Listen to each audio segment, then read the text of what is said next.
Rob Landerman. I am the president slash sauce boss, so I'm kind of in charge of day-to-day operations, marketing, events, production, etc. We came up with the name of the brewery kind of just as a nod to Boise. Boise is the city of trees, so we thought Woodland Empire. Woodland Empire, just kind of referencing that we're trying to build an empire, meaning a community. That's the whole focus of our brewery, is being very community focused, very local focused with ingredients, etc. And then ale craft rather than brewing company. That's what we do. We take a more artistic and creative approach to our beer. We take it very seriously. We're not just cranking out widgets. We're not just making beer because that's a beer style that you do. We're making beer that we're excited about, that we want to excite other people. We find inspiring, that we're inspired by the things to make a beer. So ale craft was more apropos for that. Rob worked at a brewery in San Antonio professionally for about 3 years, and it just got to the point where we knew we wanted to do something like this, and we wanted to really try to make our own beers. I mean, he had a lot of creative freedom where he was, but we wanted more, and we wanted to do it the way we wanted to do it. We were looking all over the country because we figured wherever we opened our brewery, we wanted it to be somewhere that we wanted to live. Brewing industry-wise, it's got access to so many local ingredients. I mean, we get all of our grains, Pacific Northwest grains, hops. We get our hops locally. There's tons of orchards and all kinds of stuff that we could use. Boise kind of had everything we were looking for. We like to push the boundaries, but we're not here to make the biggest, boldest beer there is. We like to kind of take traditional styles and tweak them a little bit. We like to make things that no one else is making. We like to take classic styles and put a twist on them. But we also like to make just really solid examples of classic beers too. Yeah, I mean, there's certain beers that we try to brew the way they would brew, in that country or that region or that time. But there's other stuff that we do that we like to kind of go crazy on and innovate a little bit, do some interesting stuff. We brew what we want to drink. The hope is always that people are going to like it as much as we are. We typically come up with stuff that we think is going to taste awesome. We try to be cognizant of not jumping the shark like other breweries have. I mean, I think there's a point where you've kind of gone a little too wild or off the edge. Quality, I think, is our personality. We're focusing on quality and integrity and the local aspect. And we don't do the local aspect as a gimmick or a marketing point. We do it because that's why we moved here. It's because there's so much that we can get here. We use local hops, local grains, local berries, local fruit. So yeah, we're always just trying to do stuff that I think tastes good, whether it's classic or whether it's new.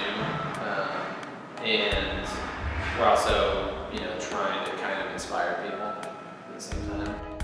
There's times where we get, kind of stuck in the mindset of sales. And we're like, well, what's going to sell? And we start coming up with a beer idea and then formulating a recipe, and we get the recipe done, and we're like, there's no soul in it. I don't think it's going to, people might buy it and drink it, but it's just not us. And I think that it might help the bottom line, but I think in the long run, it's going to be more harmful than beneficial, because it's going to detract from who we are, and it's going to muddle our vision and people's perception of us. It'll be harder for people to figure out who we are.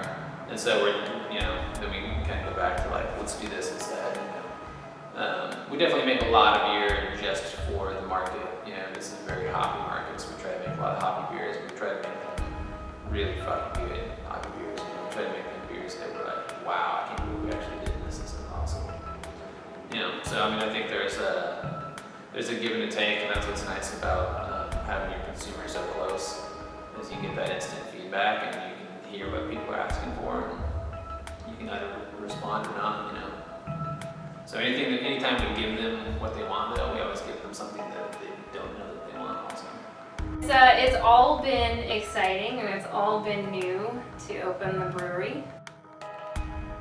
Growth is exciting, that's a good sign. That means people want our beer and we can't keep up with the demand right now, which is spectacular. We just continue to grow slowly. We want to just grow slowly so it doesn't get away from us and we're not gonna, compromise our quality or anything.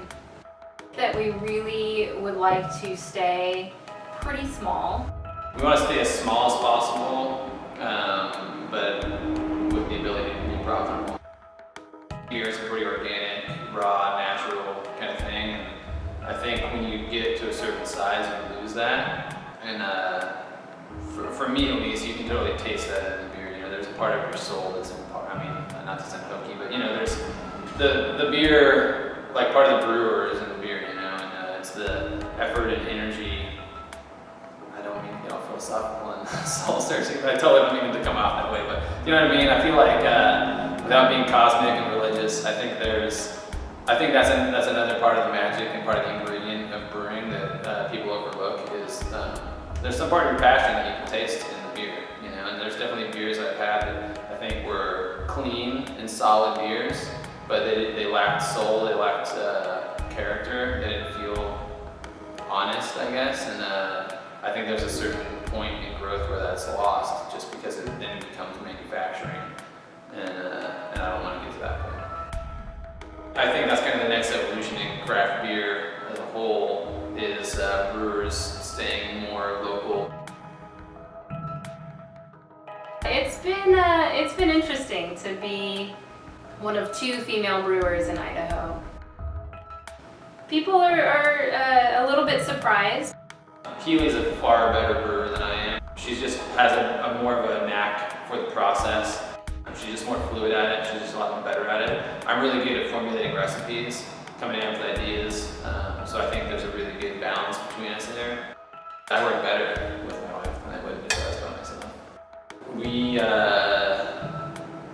complement each other's skill sets pretty well. She's really good at being organized.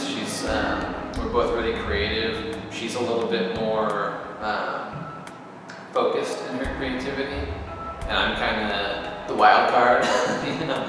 I'll be like, dude, what about this? Check this idea out. We'll do this, and blah blah blah. And she'll be like, whoa, cool idea, but let's scale it back a little bit. Like, oh right, totally. That totally would have sucked. You're right.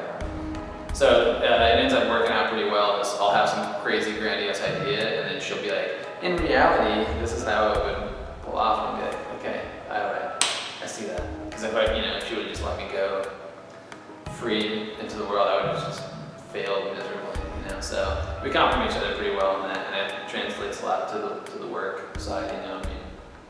Just how we roll. So it works pretty good. Most of the time we're here together, which is pretty fun because we actually get work together. Because that's why we wanted to do this, is so we can actually spend time together. It's nice to get to work together and be creative together. My older son, he's very interested in biology and stuff, so he's been learning cell counts and stuff with me. So he'll do the yeast lab work with me a lot. They get to see what we're doing. They get to be a part of this, and it's not just mom and dad talking about work all the time. It's something that they understand how it affects our home life and why we're doing it. They also get to learn a lot of pretty great skills, a lot of hard work. So they get bored sometimes here, but they'll just ask to pitch in, like, what can I do? So we'll find them sweeping the mill room or scrubbing the floor. We had an art show, a local artist by the name of Heather Bauer. She does art made from beeswax and resin and all kinds of things. It's very cool. It's all very organic. It goes along with the vibe in the tasting room. We want it to be warm and friendly in there. An atmosphere that was more somewhere that you can go and hang out and have a conversation. We want something that's kind of feels like like your friend's house.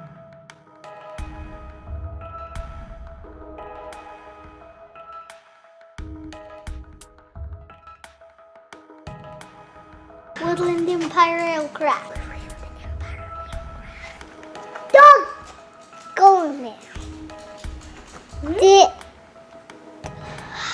You say Woodland Empire Ale Craft?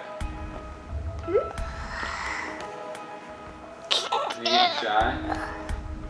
Woodland Empire Ale Craft. When they went, I got. Good enough! Awesome! Thank you!